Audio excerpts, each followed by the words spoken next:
Welcome back to Between Two Bs, the official podcast of the B to SMB Institute and our 5,000 plus business to small business professionals. Today we've got Forbes Advisor Small Business Editor, Bryce Colburn, and he's going to talk about AI's impact on small businesses, emphasizing its role as a competitive equalizer against the big guys, and he's going to highlight AI's evolution from buzzword to practical tool, its potential for real personalization, and how it can enhance creativity as a tireless teacher that helps entrepreneurs explore and develop ideas. Get ready, always a fun ride. Expect to be enlightened, engaged, and entertained. Bryce Colburn, Forbes Magazine, welcome to the Between Two Bs podcast. It's great to have you here. We've both been looking forward to this for a couple of weeks now, and it's great to have you. Yeah, I'm super excited to be here, Dave. I've been very much looking forward to this. I always love talking to people who are equally as interested in tech and passionate about AI. And I have quite a bit of thoughts and can't wait to share perspectives. Well, you said it. You sit at the hub of a lot of things, being with Forbes. And give us a little bit about your background and what your current role, your current assignment is with Forbes. Yeah. So I am the managing editor at Forbes Advisor, covering all things small business. So basically, my day-to-day is getting in the weeds of what tech is out there and trying to give our audience some actionable insights and reviews of different technology that they should be adopting in their business to help them kind of run more efficiently and hopefully make more money.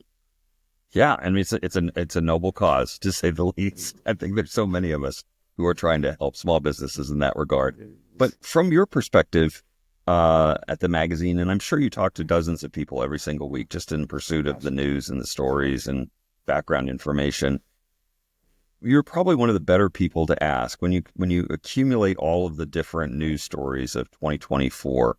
What are the ones that really stand out to you as the ones that really were the biggest movers and shakers as events or trends of 2024? And then we'll segue into 2025. How did you see many of those rolling over into 2025? So talk first about 2024. When it comes to 2024, I think you guys actually kind of nailed it with your year in review, year in pursuit report. You identified those 6 key stories, and I think that really resonated with me when I read over it, because it's the same thing I'm hearing across the board when it comes to small businesses. Everybody was talking about the economy all year. Everybody obviously was talking about tech.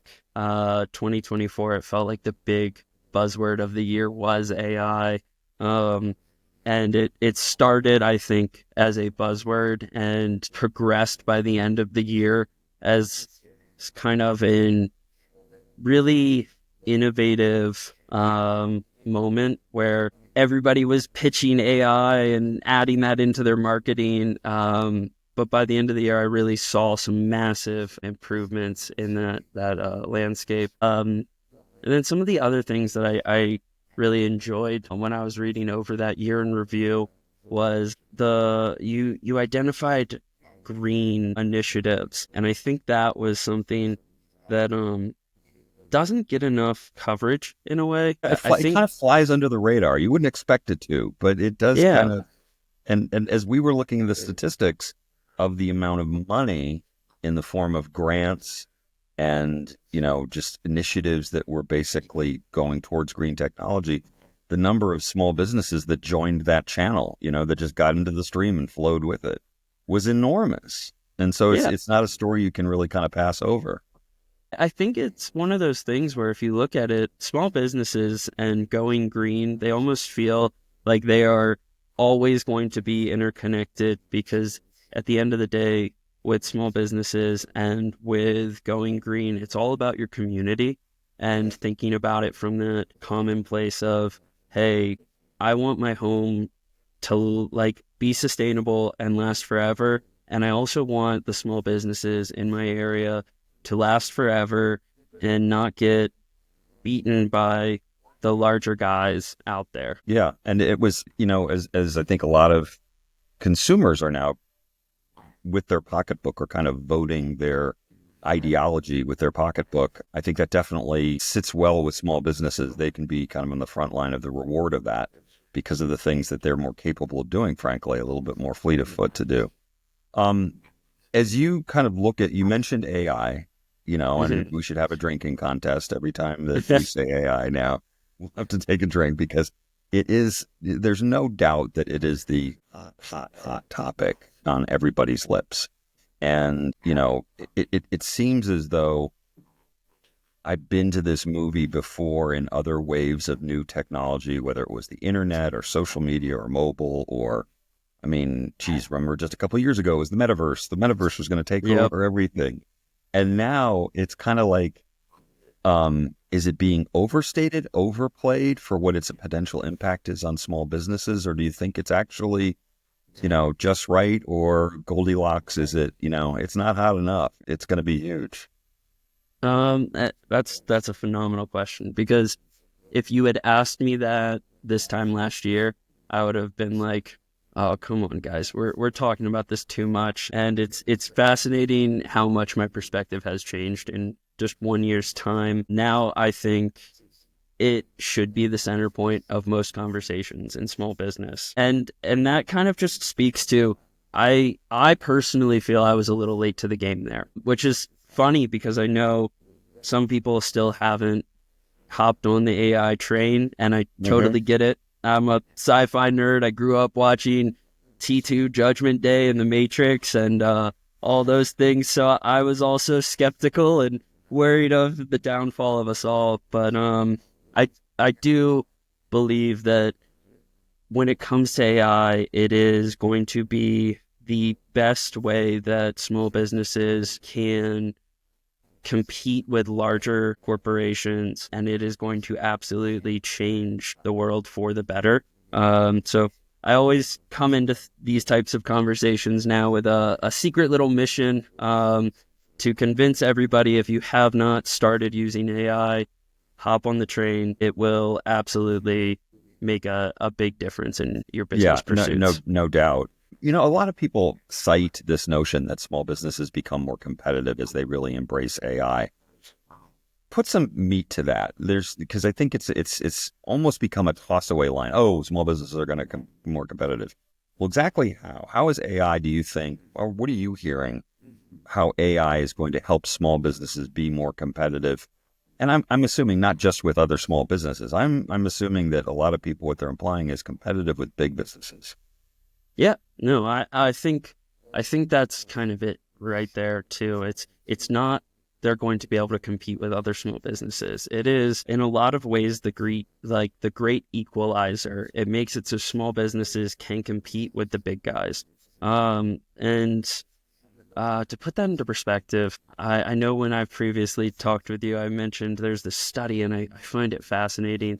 The Harvard Business Review did this study, and they did it with Boston Consulting Group, and they had split it up into 3 different groups. There was a group who did not use AI, there was a group who did use AI, and then there was a third group who used AI, but they were trained on how to use AI, essentially teaching them, hey, this is how you write an AI prompt, right? And naturally, what we would assume is the groups that used AI did better. They were more efficient, and the group that was trained was significantly more efficient than the group that wasn't trained and the group that didn't use AI at all. But one of the cool things there was that they also took the top percent, so basically split them in half, right? Top percent of performers, bottom percent of performers. And the top percent of performers ended up getting notably better at their job. It was between like 10 and 20%. But the bottom percent of performers ended up getting more than 40% more efficient at their job. So what it does, in my opinion, is if you train somebody in how to use AI, it's a way to level the playing field and get everybody up to a better efficiency rating, essentially, and make it so that you have a chance to compete the same way. I mean, if you look at like autocorrect, at one point, People who couldn't spell couldn't disseminate ideas as easily as someone who has a large vocabulary and knows how to spell the words in it, right? Right. But now those like tools like autocorrect make it so that, hey, my skill might not be this, but I can still get my skill out there because the barrier to entry has become easier and easier. And that's really how I see AI helping make all small businesses more efficient. Is it's taking away a lot of those barriers and letting you do the thing that you're the most skilled at. And that's the thing that I feel like there's no static point in which a small business will have learned everything that they can from the tool. You know, it's like, I know everything I need to know about my pizza oven. There's never going to be an end, there's no end zone on what you can potentially learn about your business for your business when using AI. And I'm curious to see, and I wonder what your perspective is on this, what you're hearing as far as the early adopters of AI. Wow, the January of last year, whatever it was, it's not that long ago when small businesses really started to embrace it and use it. What do you think they're starting to discover as their first kind of their first projects, their first things that they're doing on behalf of their business that go beyond just simply, hey, make me a wait staff schedule for next week, or write me 15 emails for my Valentine's Day promotion, or the things that we know are getting used and abused from an AI perspective? What are the things that are kind of the next steps that you see that small businesses are taking? When it comes to the things people are doing, I think a lot of us are familiar with those kind of classic, this is what AI has been doing over the last year. It can optimize my inventory. It can personalize like customer engagement. That I think is growing, and that is something we should definitely kind of hit on a little bit more. But it's things that we're aware of, as well as forecasting sales and looking over the data and whatnot to project future things based on stats and hard data. But one of the areas that I think people overlook AI and how it can massively fix a lot of issues at companies is it's not just a productivity tool. Mm-hmm. It should be seen as a partner in pretty much everything you're doing. And this is where I always kind of pitch people to bring it into your personal life so that you can bring it into your business. Because if you download ChatGPT on your phone and you just start using it on an everyday basis, you're going to start realizing, if it could help me with this task, I wonder if it can help me with this task at my business. So an example of that, right? Your audience is trying to sell to small businesses, something that they could be using AI for that maybe they haven't thought of. I would suggest taking the time to write up in ChatGPT, this is what my most difficult sell is. This is all of the factors of someone that I just cannot get through to, and this is what my ideal client would be. And then hop on ChatGPT's advanced voice feature and say, hey, can we practice pitching to someone and use it as a sales training application? Interesting. Yeah, it could just as easily be your sales training partner instead of hiring a company to come in and work with you. You could just sit there and do it with ChatGPT for a few hours, and it's going to critique you, give you feedback on your pitch. And also, it's a lot less embarrassing when you make a mistake in front of ChatGPT than it is when you make a mistake in front of the entire conference room, when you do bring in those sales guys to sit there and teach you how to sell. That's one of my favorite things is if you just bring it into your everyday life, you start realizing, oh man, I could do this with it, I could do that with it. And you start realizing how practical it can be beyond just crunching the numbers and data for you. There's a famous recipe of just simply pasta, pepper, and olive oil that is like a staple in Italy. Yeah. And a couple of university professors there got together and asked Claude, not ChatGPT, but asked Claude to work with them to create the perfect version of this recipe. And it only had one added ingredient. It was cornstarch, which I thought was funny. But I think that personal experience of, oh my gosh, I'm getting back something that is close to my life is something that really is useful to me.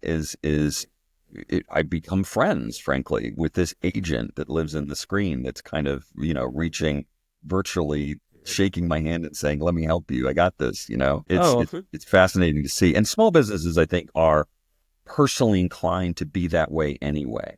I think that their entrepreneurship has hardwired their curiosity. It's hardwired their openness to trying different things, to trying new things. And I think that once they get that taste of what it does, it's great. But let's talk for a minute about what there's kind of a flip or dark side to it is, as some are beginning to write, look, if you're using AI to send out 850 emails a month, that's not efficiency. That's far from effectiveness, more importantly. You can't, you shouldn't use it just to crank out volumes of things that somehow you thought you needed to crank out. Are you starting to see signs of small business creating walls that they create themselves as far as just, using AI, frankly, in the wrong way, or not realizing that there's so much more they could be doing with it? Are you starting to see signs of that there is kind of not a backlash, but just a kind of a subtle disappointment, on behalf of small businesses? Oh, absolutely. And kind of taking one step back, I'm right there with you. My partner, she always makes fun of me because I am so quick to pull ChatGPT out and ask it some question or something like that. So I understand how it is almost addictive in that way, where it's like, oh, I can get this to do so much for me. But you kind of nailed it. It's not efficient to send out 850 emails. That's a total miss there of what you're supposed to be doing with this tool. That's taking the automation of something and then just saying, hey, I can put out a lot of crap, instead of using this tool the way it was designed to put out something good. So I think it does kind of become this misuse or overuse of a tool when people start just using it instead of taking the time to use it correctly. And that really just comes down to, hey, you're going to get what you put into AI. That's what you're going to get back, right?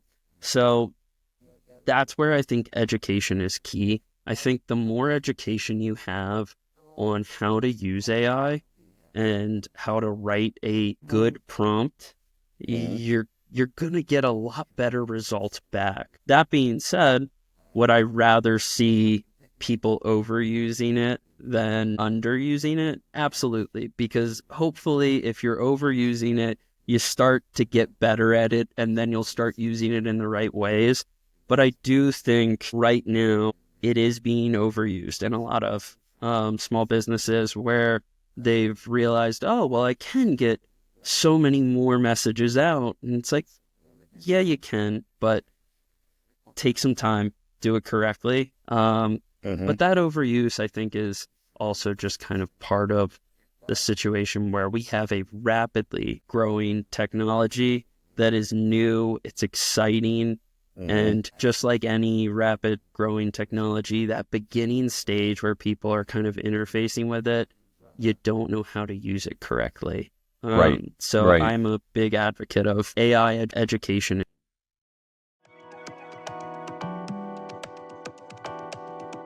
If you sell at scale to small business, you need to be here.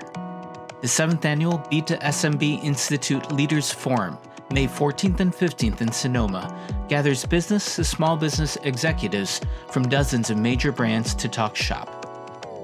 The winning, keeping, and growing of SMB customers. Our 2025 Beat to SMB Institute Leaders Forum extends the central theme of our 2024 events, selling successfully in a small business marketplace that's seen extraordinary growth and change in the last 2 years. Combining keynotes from B to SMB sales superstars with frequent small-sided breakouts, the 2025 Leaders Forum presents research-based insights, best practice playbooks, and a steady dialogue of shared wisdom on winning, keeping, and growing SMB customers. Our B to SMB Institute Leaders Forum sold out these last 2 years, so it's not too early to save your spot at our top-to-top networking and strategy exchange for senior B to SMB execs. Get your tickets today at b2smbi.com/leadersforum25. Are you ready to master the new sell? Join us for the 6th Annual Leaders Forum in Sonoma, hosted by the B to SMB Institute. Tickets now on sale for the B to SMB Institute 2025 Leaders Forum. Members attend free. Email info@b2smbi.com for more information. I want to circle back on something you mentioned earlier, and it's this notion that AI actually is going to help us personalize our relationships with our customers, our prospects, or our business partners. What do you, when I say personalization and AI, what do you think of? Yeah. I think of going back to sales and sitting down there and the days where I was doing cold calls and I was taking notes about everybody that I was calling just so that when I called them back, I could pop in and say, oh, hey, I know you like XYZ, and try and pitch them like that. Right. When I think about that kind of stuff, and CRMs did a fantastic job revolutionizing that area where you could start taking some notes about people and really work that in. But AI is making it so that now I can take those notes and I can start to personalize the actual messaging, or I can start to personalize my ads or social posts and things like that to the audience that I am taking these notes about. Mm-hmm. So it's just making that a smoother process in a lot of ways, and making it honestly a lot less time intensive. Mm-hmm.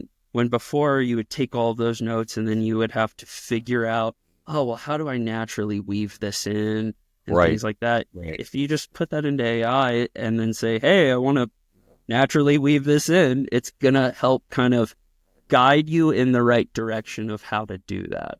Right. And it's I think that I think you're exactly right. I mean, I think the personalization is everything from the first question you can ask is, hey, how did your kid's baseball team do last week?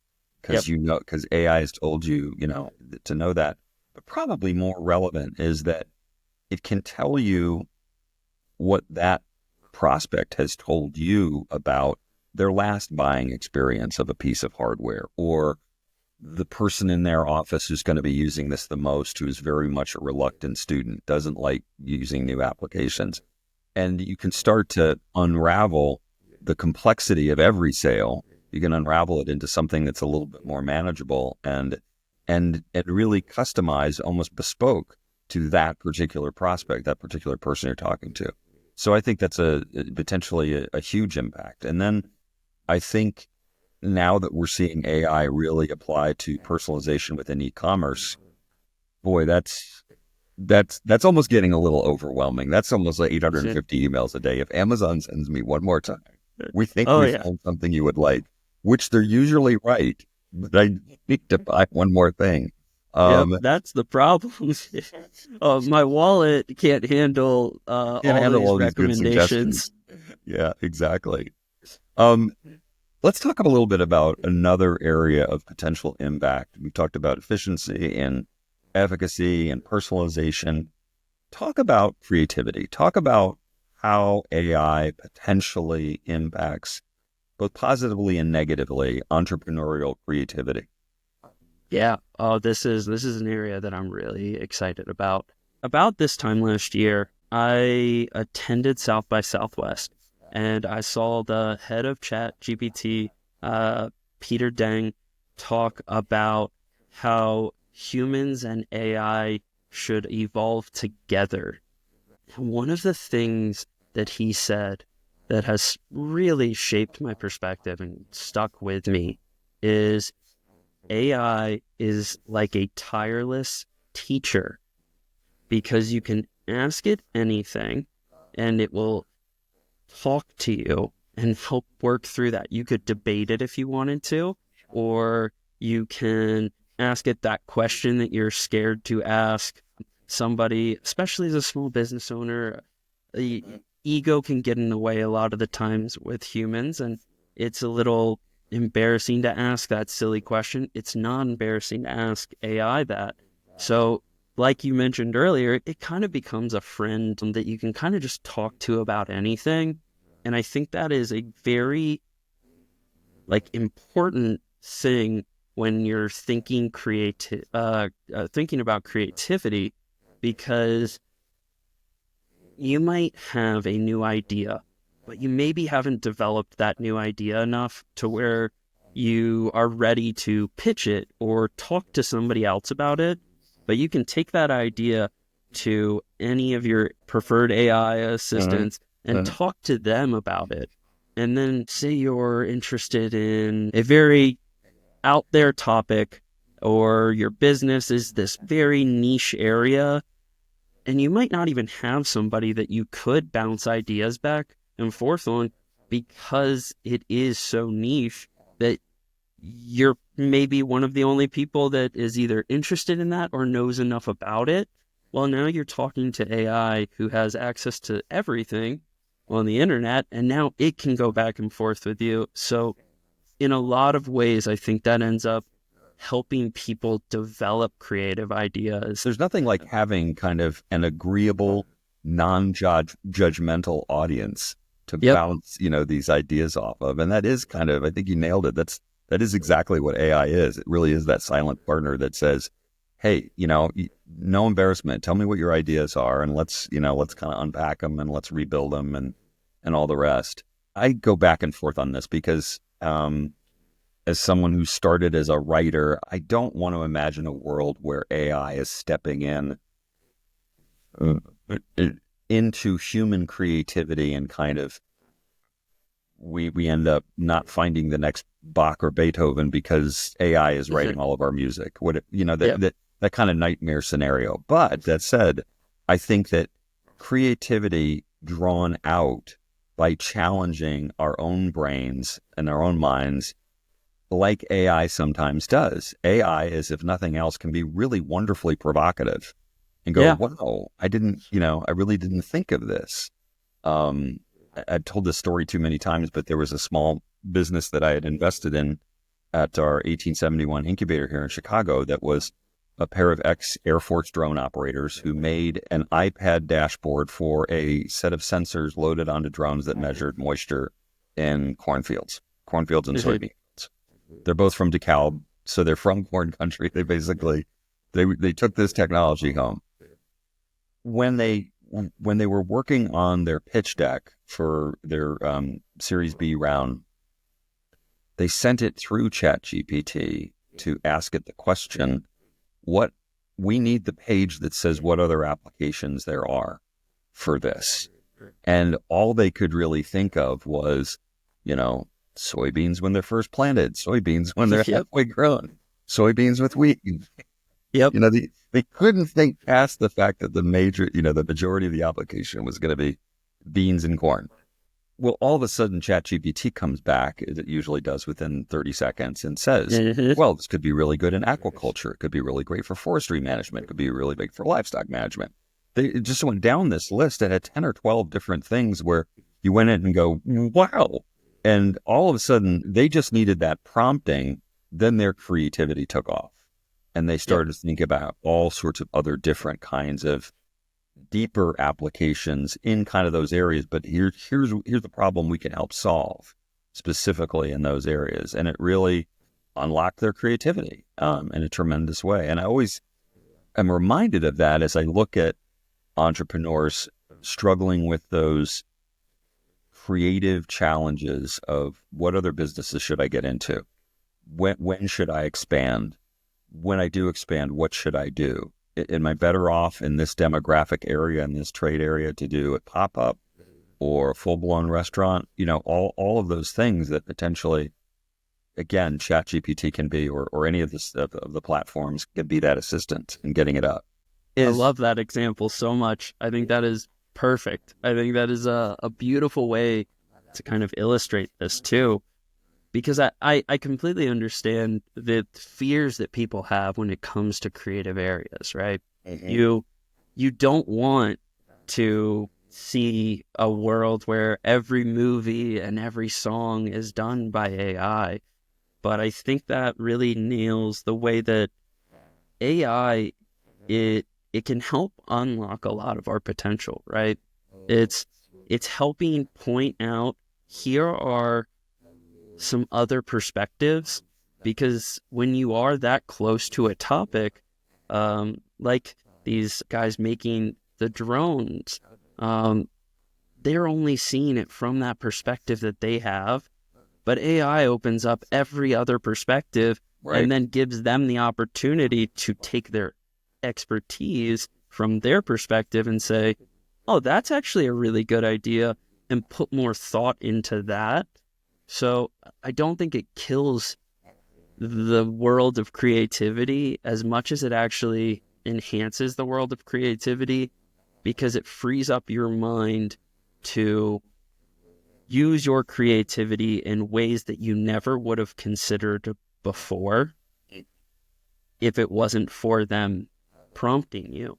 If AI is really kind of the central story of 2025 for you and for the small business team at Forbes, what are the stories do you think you're going to be reporting on? I think that we're going to see more development coming through when it comes to all the SaaS providers out there who are adding different AI into the software that they're giving people. I think that we'll see a lot of development there, but then I'm not sure if you heard about a ChatGPT operator. It got revealed, I believe, like last week. It's brand new, so forgive me if I'm not spot on here, but essentially what they have done is now there is a new part of ChatGPT similar to DALL-E, which is their image generator. They have Operator. An Operator is able to interface with the web. So you can say, hey, can you sign on to my website and post my latest blog draft? That was one of the examples that I watched of somebody using it, and it can actually pop up a window. It's through Bing because of that partnership there, but it'll pop up like a Bing window, and then it can actually do essentially like a point and click type execution on the web. So while that's still, I think, only in beta, I think it's something interesting to consider. ChatGPT in its original form versus 4.0, which we're at today, drastic evolution in how much the tech has changed. So Operator in its beta form versus a year from now, or 5 years from now, or 10 years from now, who knows what it's going to be capable of. But that means that even right now, we're looking at a world where AI integration, while that currently can be a little difficult, you need a whole tech team to kind of come up with these APIs and things like that. That's becoming easier with tools like Operator, where, hey, I might not have AI integrated into my web platform or my e-commerce site, but I could use Operator to essentially circumnavigate that. I don't have to buy a whole tech team. I can keep my small business lean and mean and run those operations anyways. So I think that is going to be a really cool piece of technology that I'm very much telling everybody, keep your eyes on this year. That is very fascinating, and it's super exciting that they just announced that. I think that is really, really cool. And you can imagine that in the hands of entrepreneurs who are eager to circumnavigate any barriers or impediments that they might have to get to the finish line of what they're trying to get to. I heard somebody explain, I thought this was a really interesting way of explaining, I'll probably misquote it, but the gist of it was that AI within 12 months will have figured out every single one of our linear processes. So if it's a sequential set of steps, whatever the steps are, and however disjointed they are, but they're pretty much linear. Then the next thing over the next couple of years is it will start taking on significantly more branching processes where, it's a series of if-thens and kind of creating. Somebody I know has already used it to design essentially their CRM decision tree, which used to be a painful whiteboard process of, trying to figure out, now we got to go back and do this one again because, it's just miserable, where AI is like bangs that out right away. And then finally, it will take over what are really the iterative processes where we don't know where we're going. We don't know where we've been. We don't even know what ground we're standing on. And yet we're kind of iterating and feeling our way as we go along. And AI will become an amazing assistant in that because it'll be able to expand kind of the relatable kind of context that will allow you to kind of figure out how to get things done. And again, I see, and I know you see the same thing, in the hands, in the minds of small businesses. To me, that's where you see the explosion of creativity, the explosion of new commercial ideas, of new businesses, new offerings, new products, new services. And frankly, that is this thing that should scare the hell out of big businesses, is that you've got this army of small businesses out there, like little fish pecking away at, the big guns and really having great success. So, well, listen, this has been terrific. I appreciate your time and I want to stay in touch. I'm looking forward to you coming out to our Leaders Forum in Sonoma. Would love to just figure out more and more ways in which we can both kind of stay close at least once a quarter and talking to each other about, well, now what? Now what's happening? Absolutely. I wish we had time, but I'd love to ask you about DeepSeek. Yeah. I mean, I would love to have time to talk about that because it's kind of like that in and of itself seems like it's they're coming over the ramparts. They're going to basically revolutionize AI and how AI is delivered and used by a lot of the people who we're talking about, small businesses. So anyway, great stuff. Bryce Colburn, thank you so very much for doing this. I appreciate it. Thank you. This has been super fun. I look forward to future conversations. And I'll see you in May at the Leaders Forum. And to all of your listeners, download ChatGPT on your phone, use it in your everyday life, figure out how you can use it in your business. And if you see me at the Leaders Forum, please come over. I will be happy to talk to you about AI and chat your ear off. Terrific. Thanks so much, Bryce. Hey, thanks for joining us for this episode of Between Two Bs, the official podcast of the B to SMB Institute and our 5,000 plus business to small business professionals. Tune in every Wednesday for new episodes at the crossroads of the big B and the small B. Between Two Bs on your favorite streaming services.